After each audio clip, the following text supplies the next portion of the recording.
Hello mga Inday, ayan. Just wanna share itong pinuntahan ko dito sa Puyo. Ayan, favorite kong beach ito, napakatahimik at napakaganda. Ayan. So from Tungchong, mag-exit B lamang tayo. Ayan, at um, papunta po tayo ng sundan po natin yung papunta ng Tris Cable Car. Ayan, doon, sa banda doon. Ayan. So pagdating dyan, kumanan lang tayo at makikita na po natin yung bus terminus. So pumasok lang po tayo doon at hanapin ang bus na 3M. Ayan.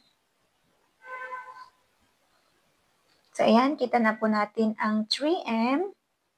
So pero dumiretso pa rin tayo kasi hindi dyan. Doon po siya sa dulo. Ayan. So sa dulo po nito yung bus na 3M. So lakad pa ng konti.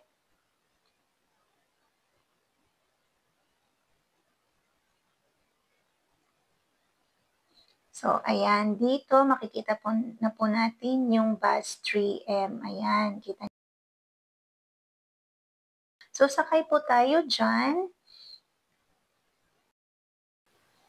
Ayan, at baba po tayo sa Lo Ok Chun. Ayan, dito po sa babaan na ito. Sa harap po nito, kung wala po kayong merienda, may dyan, may Filipino store, pero naka-close kasi siya that day nung pumunta ako. So, from here, sa babaan, tumawid po tayo sa kabila and dumiretso at kumanan tayo dito na banda. Ayan, sundan niyo po yung arrow. Ayan. Napakadali lang siyang puntahan. So, dire-diretso lang, pang kanan ka lahat. Ayan, kanan and then lakad-lakad lang hanggang sa dulo. So, sa dulo nito, yun na yung Puyo Beach. So, pwede kayo ditong mag-barbecue.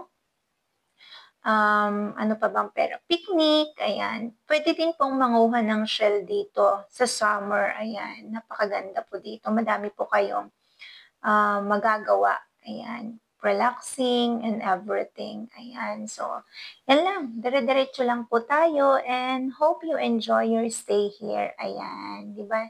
Punta ko ng weekdays, weekdays and napakatahimik, walang katao-tao. Ayan. So, thank you for watching.